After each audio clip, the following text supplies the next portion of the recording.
Welcome to the Sugar Coated Dreams podcast. If you've ever daydreamed about running your very own baking business, then you're in the right place. I'm Lauren, the cheerful baker, and I'll be your guide on this delightful journey where sugar, passion, and entrepreneurship collide. In each episode, we'll chat with talented bakers, entrepreneurs, and cookie decorators who have transformed their passions into something truly magical. Whether you're a seasoned baker or just starting out, this podcast is for you. We'll uncover the secret behind successful baking businesses, share tips and tricks to help you level up your skills, and unravel the stories of those who've created thriving careers in the baking industry. Plus, I have an exciting announcement for all of our listeners. Introducing the Cheerful Box, a monthly subscription that brings joy and inspiration to your doorstep. Each box is carefully curated and filled with items to enhance your baking experience. Inside, you'll find a surprise collection of unique cookie cutters, clip art, and a stencil, plus an exclusive link to my online cookie decorating class. It's the perfect way to indulge your passion for baking and take your skills to new heights. So after you listen to this episode, be sure to check out the Cheerful Box. Don't miss out on this incredible opportunity to receive a monthly dose of baking magic delivered right to your door. Visit our website and subscribe today. Now grab your cup of coffee and let's get ready for this week's episode. Hello, everybody. Thank you for joining us for Sugar Coated Dreams podcast. And today I'm so excited. I have one of the OGs of cookies with me today. We officially met at CookieCon, and she shared with me that she's been to every single CookieCon. So if you're trying to guess who she is, let's see. I'll give you a second and we'll see if you're right.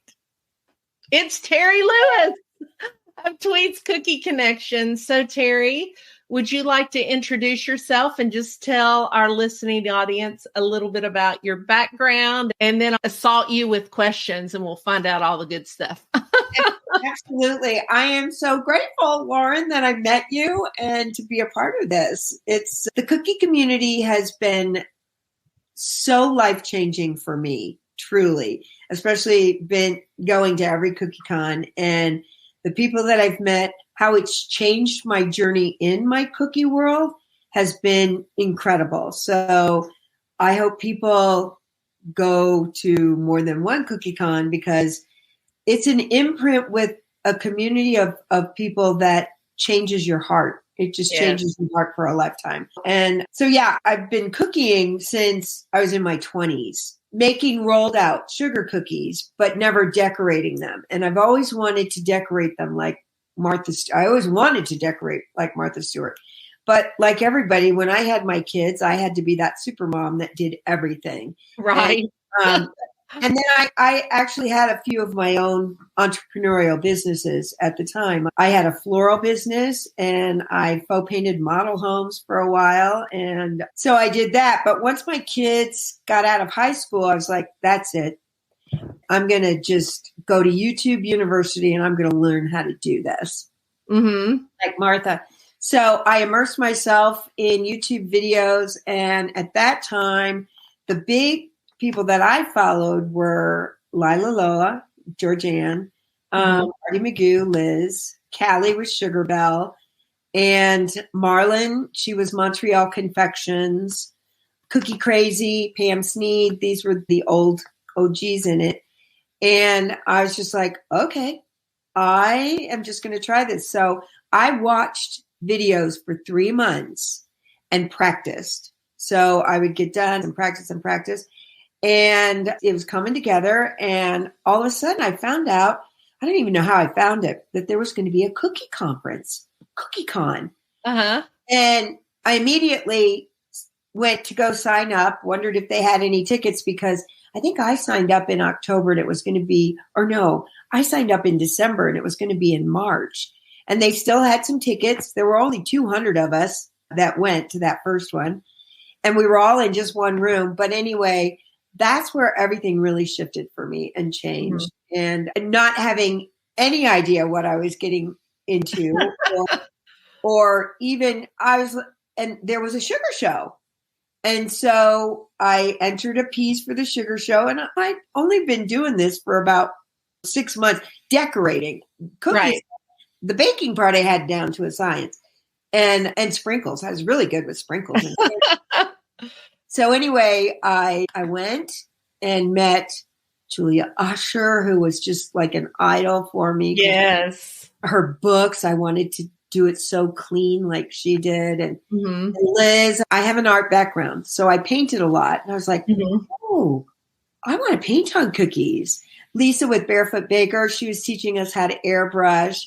Gloria Bakes taught us how to do photography. And it was all in one room. What a dream. It was incredible. And my mom went with me. Oh. And that's why in my booth now, if anybody's ever been there, they'll see this older woman standing there for a photo op. My mom was like the grandma of the cookie world. And so she went to every cookie con with me. She can't now. But so anyway, it changed my life. It changed my direction. It changed my passion for why I do what I do. I took it out of something that I wanted to do for me and realized, hey, this is an opportunity to share with everyone else. So I love that. That is so well put, Teri, because our backgrounds are similar. I worked in a florist. My dad was the head of the ag department at Eastern Kentucky University when I was growing up. And so after school, I would go over there and he would say, here are the flowers you can play with. Here are the flowers you can't touch. And so I learned how to do all kinds of wonderful floral designs through that. And then I was a painter. And so I was there to say, no, I never did faux painting on walls. I think maybe I did one wall, but I would do pictures, talk about stress that people would actually buy and hang in their homes. And you're like, we can't mess that up because it's permanent. But then I got into cookies. And the reason I loved cookies is exactly what you just said. When you do cookies, you do it for yourself as far as the creativity and the enjoyment, but the enjoyment comes from the fact that you are doing these for someone else. And it's sharing. It is. Gift that the good Lord has given us, and because that's what we're supposed to do. And when I stopped making things about me, and I tell people this too, when they go to CookieCon, enter in the sugar show, challenge yourself, because if you don't, you're going to get you're going to get back what you put in. And if you start thinking you're not good enough, then that's making it about you. He's already given you the gifts. Right. So put it out there and try and go for it. Yeah. And that first CookieCon, I won the mystery shape and I got an instructor's award. Wow. The very first one. I took pieces that I won with in the very first one to CookieCon, the 10th anniversary last year. And it was funny just to see where I've gone. But the interesting thing the other thing that I've always stayed with, and I tell people, is find your lane early on. I learned a lot from Steve Ells, the owner of Chipotle.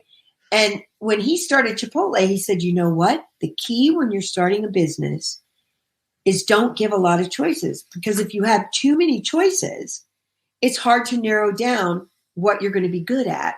Right. And that always stuck with me. So I knew, like when I saw airbrushing and all these different techniques and all these things that they were doing, I was like, I don't want to do all that. And Artie Magoo, the painting just really spoke to me. I hated decorating, coloring icing. I hated it.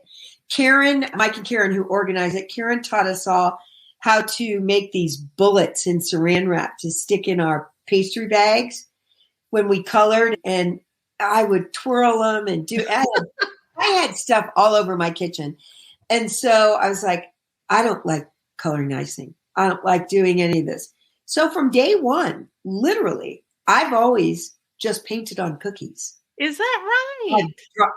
And the way I drew on them before was, and what did I know? I was drawing on with a pencil, and people were like, you can't draw with a pencil. And then I would pipe everything, and they had gels, so I would just paint it on. So from day one, I've kept it simple, like what Steve said. Pick one route so that you can master that and get really good at it, just like Outliers. Put 10,000 hours into it and you're going to master it. Right. So I've never really strayed from that. And I do think that's another big key, that your creativity that we get from the creator, it just opens your head so much more if you're already like guided in a lane.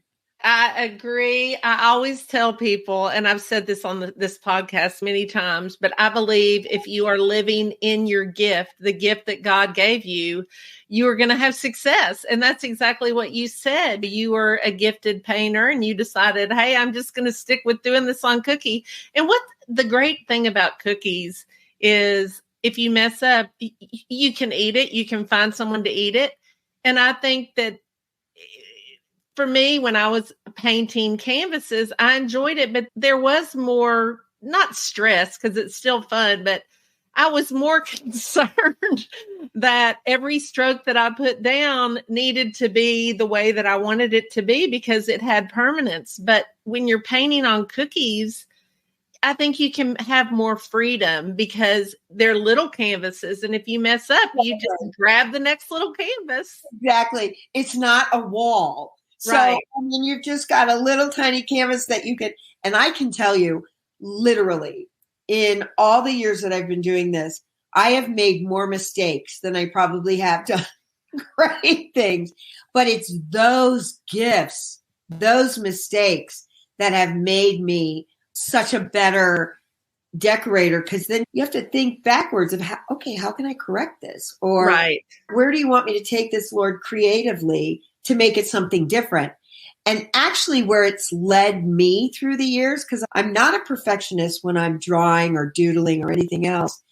And when there's an oopsie on there, that's when I've started taking advantage of embellishing a cookie. So that's where I use glitter, and I use a lot of wafer paper, flex frost, fabric, just different things to just embellish, or I'll make a toothpick rose because you can cover up. Right. And it work out. And it's that creative piece that has enhanced my Tweets cookie style. And so that's why if you stay in your lane, people will recognize your style, your cookie. So, you can pick out a Magoo cookie. You can pick out a Lila Lola cookie. You can pick out a Tweets cookie because that's just the signature look. And the other thing that I was all about, because I wasn't a fine artist, I always wanted it to be fun and physical. And so I use really vivid colors. I love when I'm dressing up or getting ready, I really think what brings my outfits together or brings me together are just the finishing details, like putting a piece of jewelry on. Right. So that's what I call putting my dragées on, or putting a pair of shoes that it's going to complement the cookie itself. So I always paint the sides around my cookie gold so that they've got their shoes on them. That's a great idea. And that way, it's that little detail that finishes it, makes it different than everybody else's, and allows you to charge a lot more money than just the basic. So like everyone else, when I started, I was doing custom orders, and I did start classes and teaching right off the bat, but I was doing corporate teaching with them. So yeah, and my background is super mom first. Now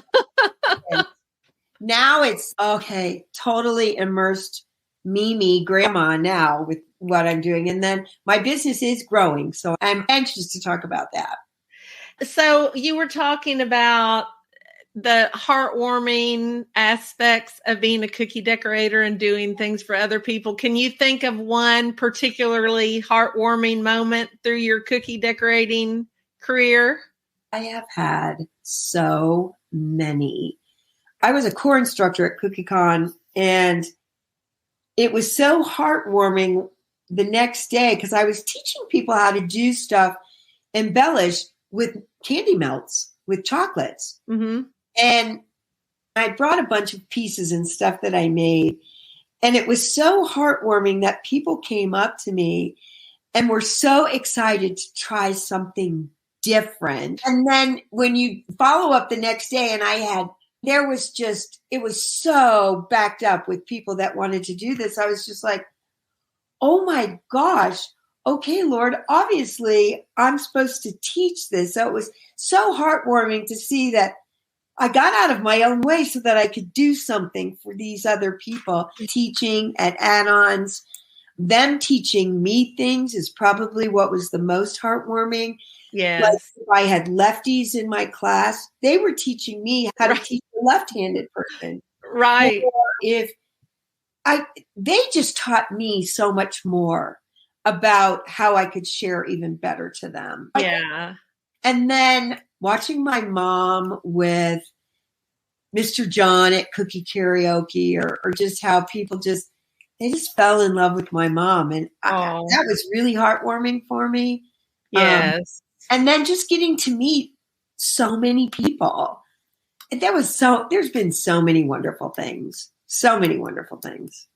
You were talking about Julia Usher. Do you know that I learned how to do royal icing by watching Julia Usher's royal icing video probably 50 times? Oh, yeah. Because when I started doing cookies, a friend of mine actually said these words to me. She said, "You're already painting. It's just like painting with icing." And I'm like, I could do that until I tried to make it.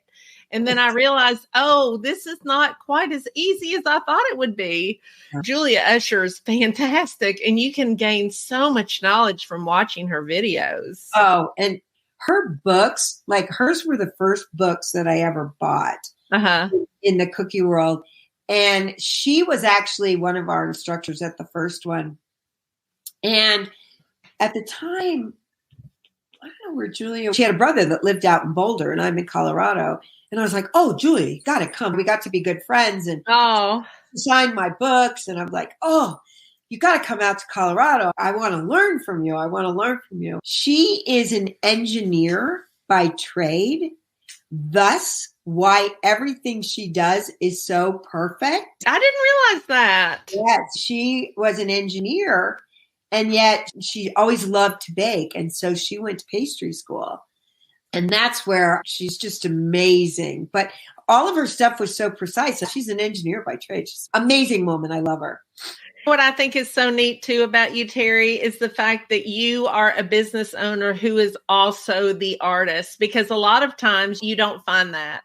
And so you can show people how to use your products because you actually use your products. Right. So how did you come up with your name? It's such a fun name. So initially when I started Tweets, I have two other sisters and my mom, and we call ourselves Three Chicks and a Hen.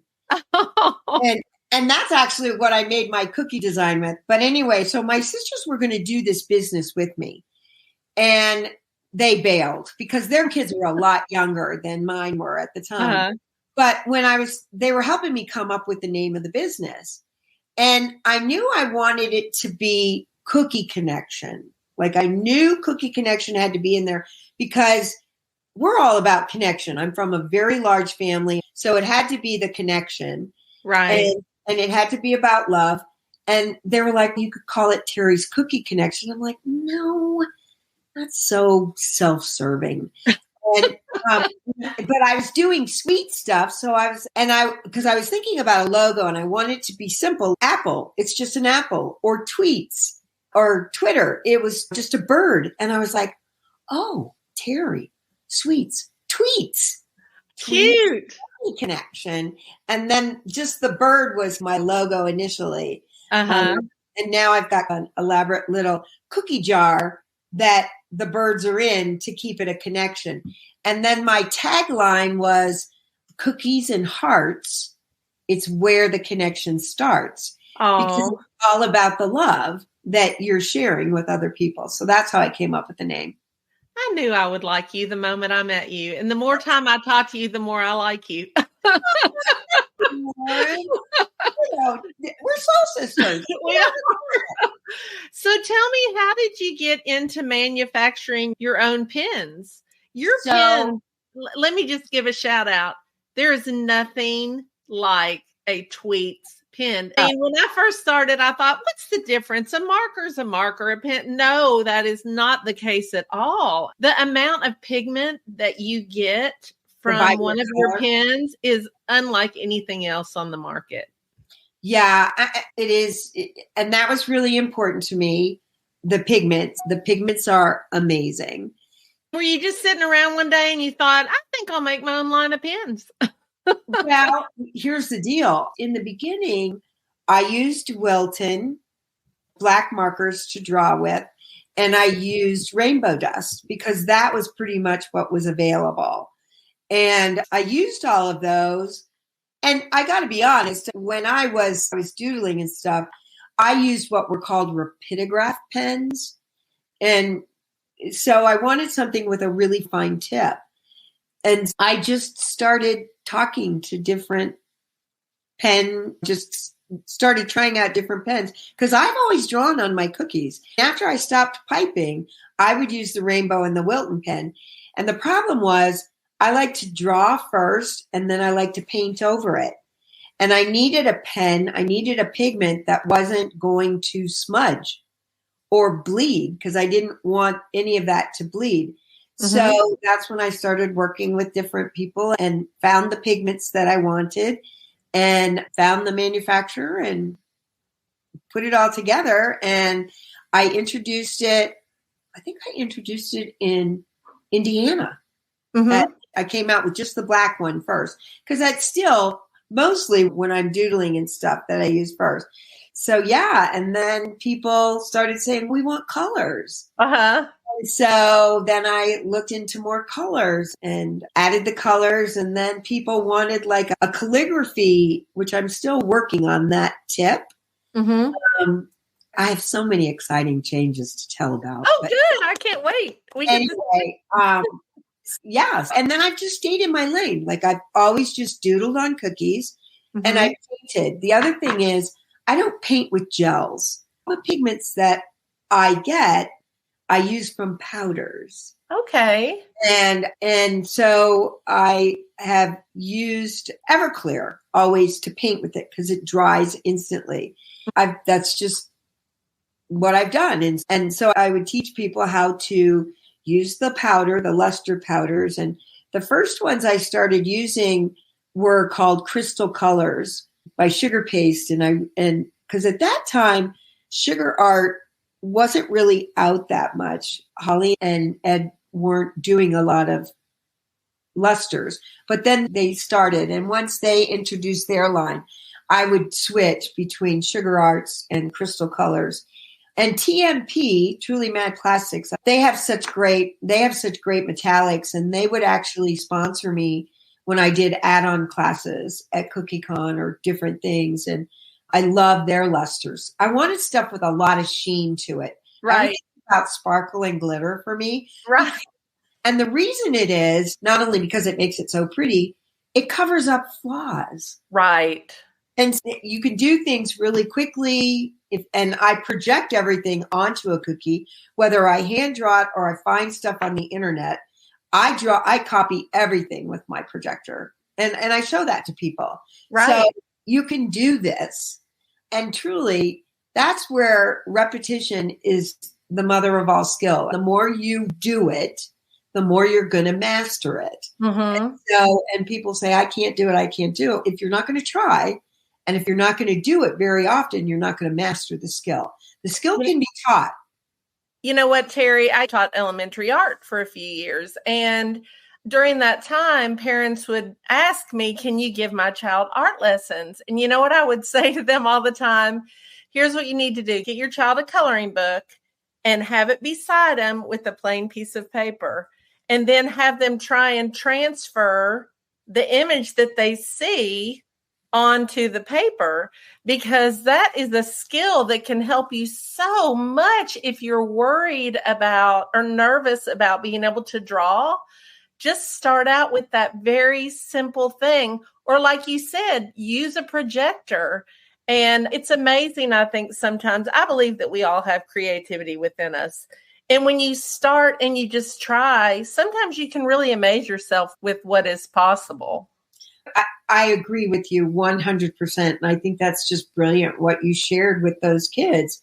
I've actually been doing that with my little soon to be 5-year-old granddaughter. I was taking care of her yesterday and she's really into mermaids. Oh, So I found a mermaid picture. She says, Mimi, can I do cookie dough? And she loves to watch all the reels on Instagram. And so she'll see cookies that people are making, and she loves to make cookies with me. But anyway, she found a mermaid that she's like, Mimi, can you draw this? And I can color it in. So I showed her how I drew it just from looking at the picture. uh-huh. And there's actually, I bought for her these little grooved books of how little kids can start just drawing in the grooves to learn to make a turtle or a star and stuff like that. We're all part of the creator. So our creativity comes from our creator. Right. It's just a matter of using that muscle in our brain and in our heart. Yes. And so if we don't practice using that muscle, we don't think we have it, but you've got to use it to know what you've got. And so it's just a matter of getting past that fear and starting to use that muscle. And the more you practice it, the more those little kindergartners or those kids were practicing those shapes, that muscle's working in the brain. And then that feeling of excitement is in the heart. Yes. So it's imprinted and they can learn it that way. And that's why using a projector does the same thing. The more you're doing it, the more you're writing fonts, or the more you're doing that, you're using that muscle. Right. And so it's muscle memory, and then it's connecting with your heart. I love that. Art is your mind connecting with your heart. I've never heard anyone say that, but that is so true, Teri. That's where the connection starts. It's with your heart. Yeah. So now your name is perfect, because that's exactly what it does. I'm chilling because that's the gift he gave me. And this is always about how I can share it. And it's been very good to me. That's why I say there's so many heartwarming things, like with just everybody I meet. It's just, I've just really, this has been so wonderful for me. And it's been life-changing for me. Even through, I have an illness now that even that, oh my gosh, he's making my illness better just through giving me the strength to do all this and continue to share. So tell me what you have. Do you want to share some things you have upcoming? Because I'm listening. I have, as I said, I always use luster dusts, and I always use glitter dust. And I when I do PYO cookies, I use the PME glaze to create like a PYO cookie. Yes, that stuff is miraculous. That PME glaze. It is. Isn't it fun stuff? And so I am coming out with a Tweets line of my own luster dusts, my own petal dusts, my own glitter dusts, and my own glaze sprays. That is so exciting. I can't wait. I'm hoping to have it all by Christmas time. That is wonderful. Yeah. So will they be on your website for Christmas? For Christmas? That's my plan. And that's my hope. And then obviously at the next Cookie Con, I'll absolutely have everything, but hopefully I'll have it up and ready. I'd love to have it before Christmas. I'll have a lot of different shades and a lot of different lusters that work in conjunction with the pens. And yes, I'm very excited. When I first started making cookies, I would do the PYO cookies, and I didn't know what I was doing, like most of us when we very first start. So I would draw the design with another company's marker on the cookie. And then I would give them a palette and tell them to mix it with water. And of course, you know what happens, right? It bleeds all over the place. Yeah. It turns into a black mess. And I thought, what in the world am I doing wrong? I see people doing this. And then I realized, okay, instead of that, I'll swipe it on with royal icing. But I didn't want to do that. I wanted to draw. So when I found the glaze that you could put on top, it's the greatest thing ever for not smudging your cookies.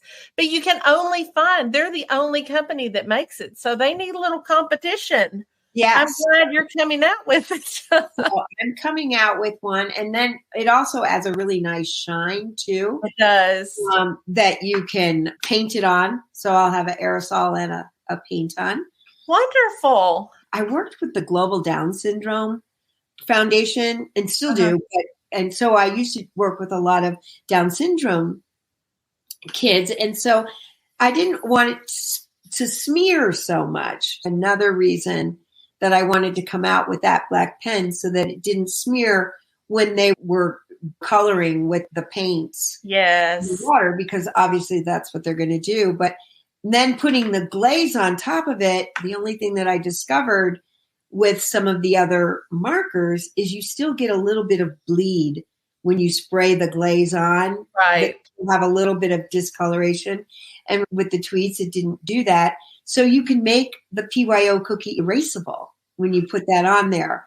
Arlene Chua has these little markers, and they're great that little kids can paint on there. And then you could take a wet paper towel, a damp paper towel, or like Lisa at Borderlands has those sponge. Yes. Just wipe it off and they can repaint it again. I didn't know that. That's great. Yes. So I'm really excited about all that coming up. Now, I know you teach classes for Cookie-a-thon. And do you still teach at CookieCon? No, I would love to. And I just physically can't. The last 2 times I've been, and I'll, God willing, do the same in Austin, I do a demo. Mm-hmm.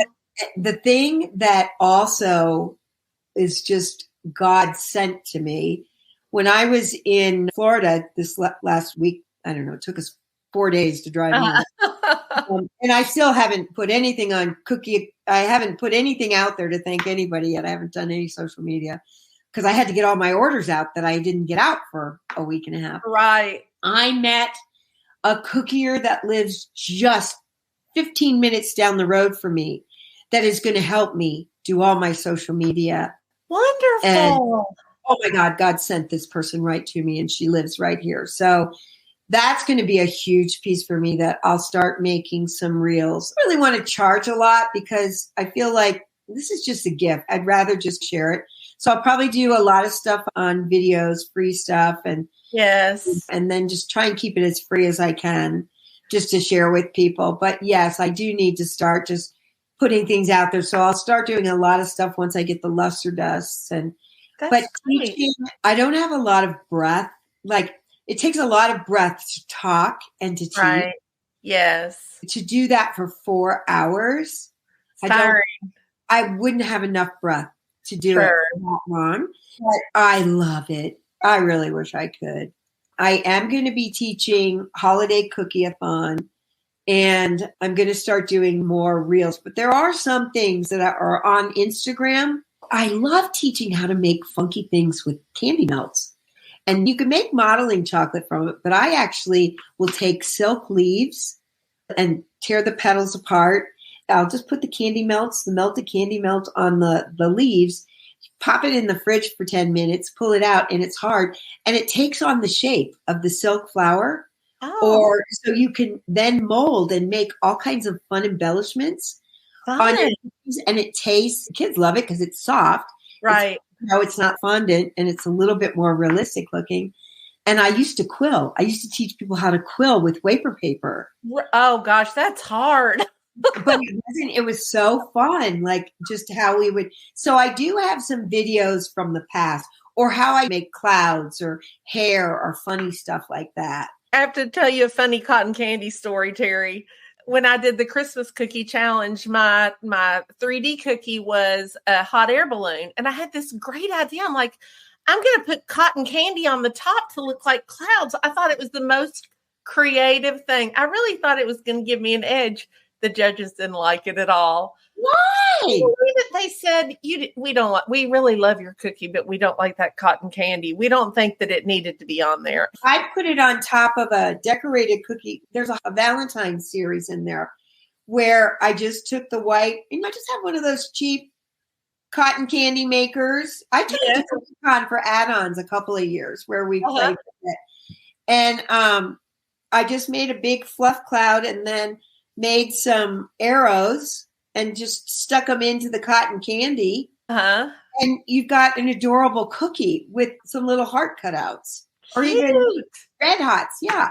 So that's where I'm all about the embellishment and the writing on it. Now, do you ever take your pens and I'm sure you do, but draw on them and then dip your paintbrush in a little bit of water and do it like a watercolor? No, to the fine tips. And the reason being is mine, this is the difference. This is why they don't smudge. They dry instantly. That's what's so fantastic about them. So you can't, the open time it's the fine tip pen's open time is about 2 seconds. It's incredible. The brush tip pens, the open time on those is about, you could do it and not with water. It won't work with water. Okay. And I will have a solution that'll keep it open for about a minute. Oh, I'm also working on that solution. That's so the great. solution and the glaze and all that will be in the tweets us that I'm getting ready to add to my collection. And you know what? For anybody who's listening, who's a cookie decorator, and if you have small children, get a package of Teri's tweets markers in all the colors, because when your child wants to help you, what you do is you take a couple of cookies, you ice them white, you let them dry because they need to be good and dry. You give them the cookies, you give them the edible markers, you tell them to draw, and then you tell them they can eat it. I did a birthday class with cookies, and these kids were probably 8 or 9. And at the very end, I gave them edible markers and a sugar sheet. And I said, draw whatever you want. I didn't tell them they were edible. At the end, I said, now take a bite. And they're like, what? I said, oh, you can eat that picture. Oh, I will never forget how amazed they couldn't believe it because I didn't tell them that ahead of time. It was so fun. Oh my gosh. That's what's so cool too. It's all edible. Yes. I do love working with the kids, and I liked working with Down syndrome. Yes. As well. Their attention span is very short. So right. We never could do it for very long, but oh my gosh, talk about heartwarming. Yes. That was just really heartwarming. So you're amazing, Lauren. Oh, so are you.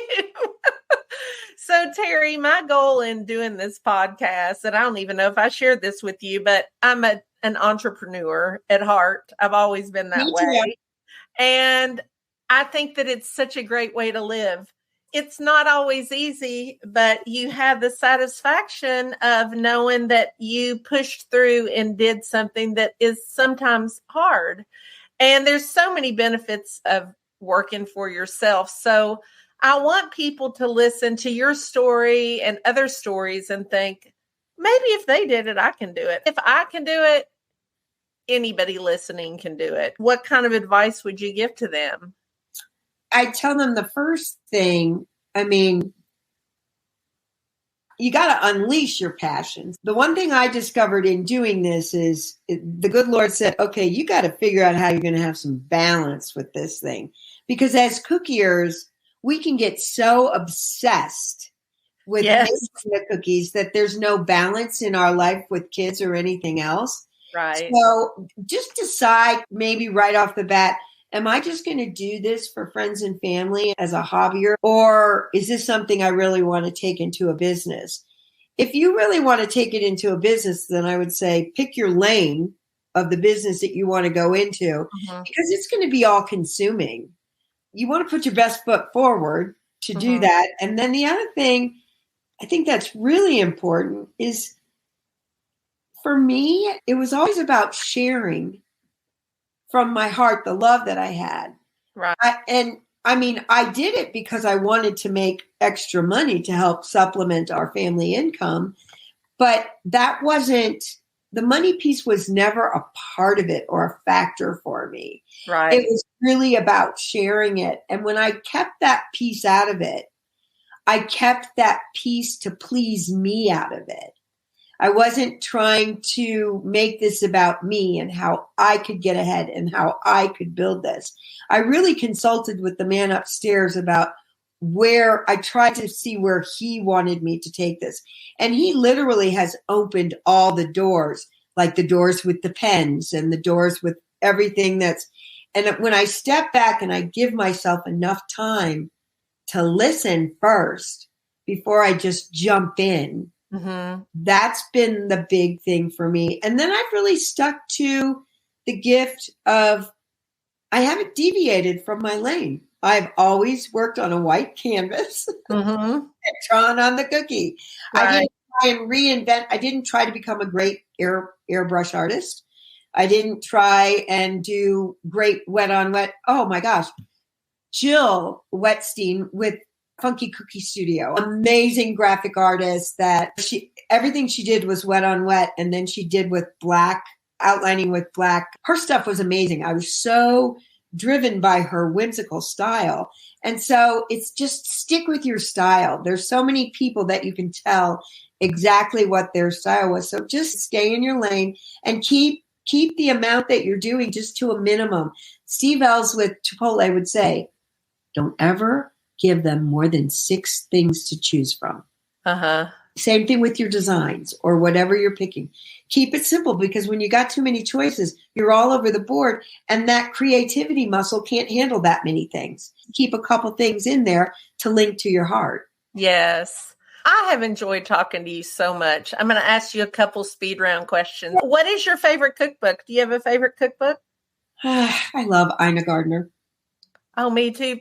People have told me I look like her, and I'm like, listen, that is a compliment, but I don't see it. And I wish I could cook like her. Stacy looks like Jeffrey.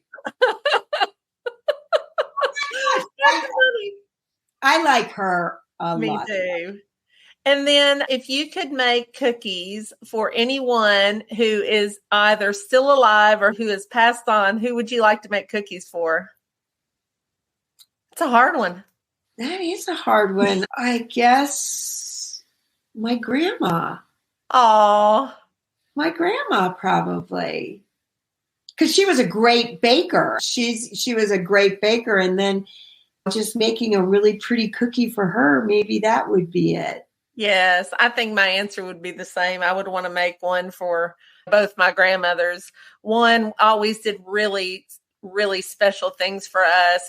She had a drawer in her house where we'd go visit, and it would be filled with M&Ms, and we always knew that they were there. So it'd have to have M&Ms. And then my other grandmother was an incredible baker. She lived on a farm and made 25 pies a day and bread. And so that's what I would want to make cookies for my grandmothers also. Yeah, grandma. But it's so good to talk to you, and tell everybody where they can find you and where they can purchase your amazing pens. So my website is Tweets Cookie Connection. So www.Tweets Cookie Connection. That's where all the pens are. Okay. And I'm really excited because I'm going to update, and my new person that I'm hiring is going to help me update and get everything current, because I'm not good about it. There's some things that I've let slide because I want to keep balance in my life, and social media is a big one. And since I can't really get out there and teach, I got to put that on the front burner. I'm sure, Teri, if you just put the word out, if you have some pens, could you make a video for me? There are loads of people who would love I know. All the time they're like, please put me on your list. So I am on Instagram. I am on Facebook. I am on Twitter. And if you go on the Instagram and scroll down through my stuff, you'll see some videos on there. Okay. And I actually show how to work with the cotton candy, the quilling, the chocolate, and some of those things. And then on Holiday Cookie-a-thon, this year I'm going to show how to do the melted candy melts. And then also I'll have some bonus tutorials. So sign up for that. I'm doing Cookie Snack Attack. Uh-huh. I'm doing some stuff on a live show, a feed with her. And I just got to get out there a little bit more. There's always tomorrow, Teri. I know. And God willing, that's why I'm not going anywhere. So, and I try not to spread myself so thin because I'm cognizant of I've got to stay healthy because I got to do this for a long time. That's right. Thank you so much for coming on with me today. I have enjoyed talking to you so much. I've always seen you, but I've never met you. And so glad to meet you at CookieCon, and I just am thrilled to get to know you better. Ditto to that whole thing. Now I feel like I got a whole nother new best friend in Cookie. Yes. And a soul sister. I can't believe how our lives have really paralleled one another. We have a lot in common, don't we? I love it. So much. Yeah, we have to chat. We do. Okay, Teri, I'll talk to you later. All right. Again. Bye-bye. We hope you enjoyed this episode of the Sugar Coated Dreams podcast. Thank you so much for listening. And if you enjoyed today's chat and don't want to miss out on future episodes, be sure to subscribe to this podcast on your favorite platform. We release new episodes every Thursday. If you enjoyed the episode, please take a moment to rate and review it. It would mean so much to us. And remember to check out the Cheerful Box. It's the perfect companion to help you unlock your creativity and help make your baking dreams come true. You can find it at www.cheerfulcutters.com. So until next time, keep dreaming big and never underestimate the power of a little sugar and a whole lot of passion. I'm Lauren Jacobs, and this is the Sugar Coated Dreams podcast.